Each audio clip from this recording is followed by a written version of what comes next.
പേര് ഹക്കീം, വെളിപ്പേര് ചോട്ടാ ഹക്കീം. മലപ്പുറം പൊന്നാനിയിലെ ലഹരി മാഫിയെ നിയന്ത്രിക്കുന്നത് ഈ യുവാവാണ്. മയക്കുമരുന്ന് ഇടപാടുകൾക്ക് പുറമെ കഞ്ചാവ് കൃഷിയുമുണ്ട്. വിൽപ്പനയ്ക്ക് വേണ്ടിയാണ് വീട്ടിലെ ശുചിമുറിക്കുള്ളിൽ ഹക്കീം കഞ്ചാവ് ചെടികൾ വളർത്തിയത്. രഹസ്യവിവരത്തെ തുടർന്ന് പോലീസ് നടത്തിയ അന്വേഷണത്തിൽ വീട്ടിൽ നിന്നും കഞ്ചാവ് ചെടികൾ കണ്ടെടുത്തു. ചെടികൾക്ക് പുറമെ കഞ്ചാവ് വിത്തുകളും പോലീസ് പിടിച്ചെടുത്തിട്ടുണ്ട്.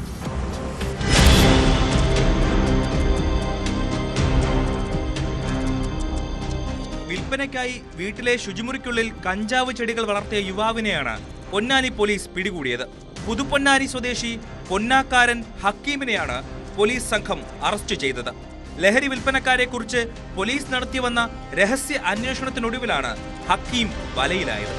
ഇയാളുടെ വീട്ടിലെ ശുചിമുറിയിലെ ചട്ടികളിൽ വളർത്തിയിരുന്ന 25ഓളം കഞ്ചാവ് തൈകൾ പോലീസ് കണ്ടെത്തി.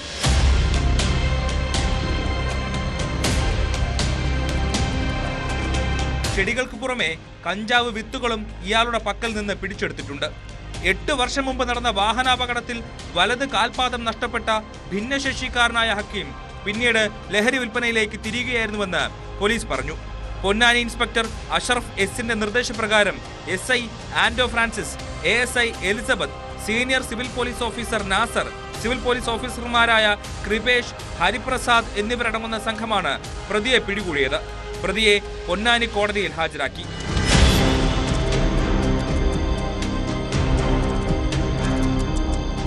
ന്യൂസ് 18 തിരൂർ. കൂടുതൽ വാർത്തകൾക്ക് news 18 Keralam YouTube channel subscribe ചെയ്യുക.